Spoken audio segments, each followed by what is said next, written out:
For our video, we wanted to ask students how they felt Trent influences their thought process and changing opinions of reconciliation. These are their answers. So before Trent, I didn't really have any idea about Indigenous peoples or what their culture was like or what they experienced. And since coming to Trent, I've taken a few classes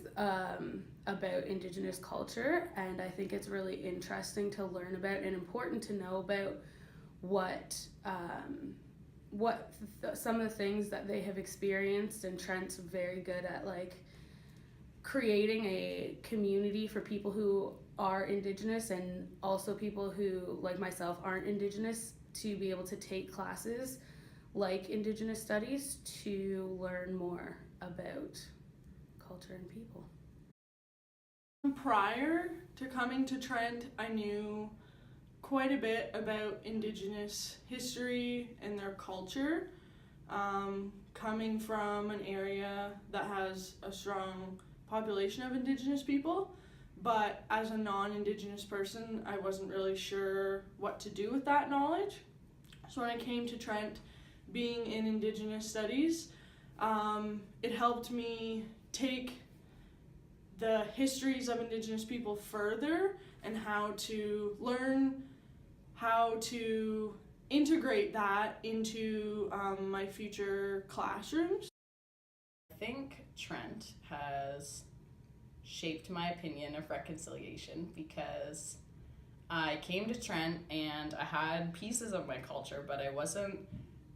completely sure of the history because it wasn't taught in school. I didn't know specific histories about my people, and I came to Trent and it was kind of blatant,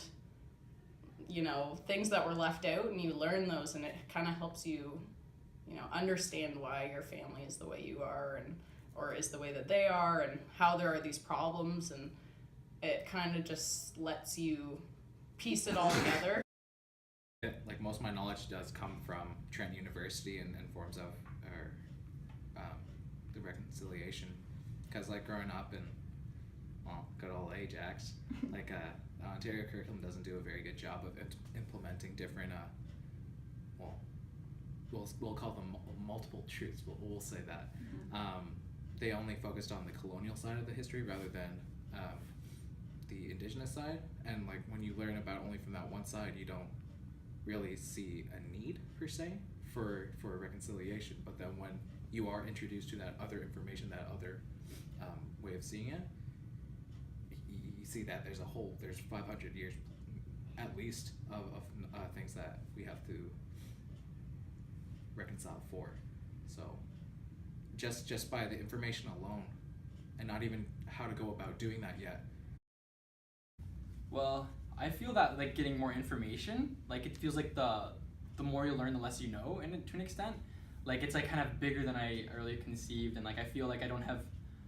all the pieces and all the parts, and I don't even understand the main end game for reconciliation, because everyone talks about the process of reconciliation and